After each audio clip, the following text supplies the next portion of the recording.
So Kate, if the situation were somewhat different and there was a risk factor, let's say the patient had encephalitis or something else where you decide the probability of relapse is relatively high, and you want to start someone on a drug, do the guidelines that have been published by the Academy of Neurology or the Epilepsy Society or the International League influence your decision? Do you rely on those guidelines to choose drugs, and what are the advantages you see of that and what are the disadvantages? Mm-hmm. I think the guidelines are important to keep in mind that we should be following them when we can. They don't fit every patient. I think for physicians like myself that only treat epilepsy patients, our practice, I don't have to think about the guidelines. It's actually how I think mostly in terms of what's the most appropriate medication for a given patient. And as Eric pointed out, we fortunately have many medications now that have less side effects, less drug interactions, are better tolerated, and so it can help us help guide clinicians in terms of when to pick a medication and what medication to go to.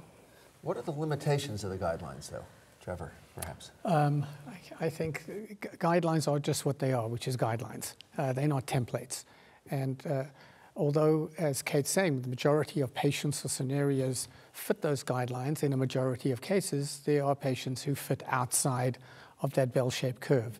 And for those patients, the guidelines really are not necessarily appropriate. And it's important to keep that in mind because we have to be able to think laterally under those situations when the guidelines don't fit. And that's but I think if you understand what guidelines are and what guidelines are for, they're important because they provide a framework for us to think.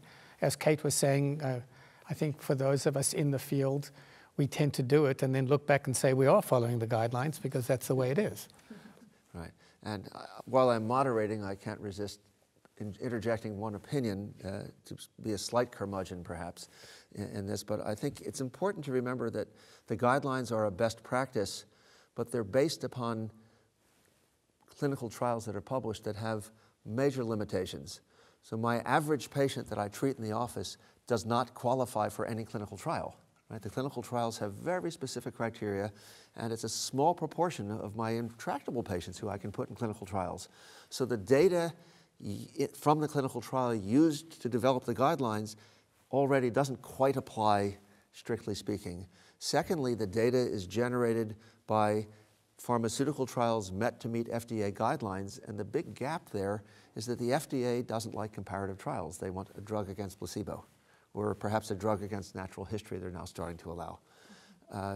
In the world, we're not comparing a drug against placebo. We're comparing, do I choose drug A, B, C, D, E, F, G, et cetera, and we don't have good guidelines really comparing that in this population. And again, patients with major psychiatric problems, patients with significant medical comorbidities, and a variety of conditions just aren't covered. So I think we have to keep in mind that the guidelines are wonderful, but as you said, they're not a template. And certainly, if only 2 companies did studies in elderly people, for example, to assess the efficacy, well, then we only have the highest level of evidence for those 2 drugs.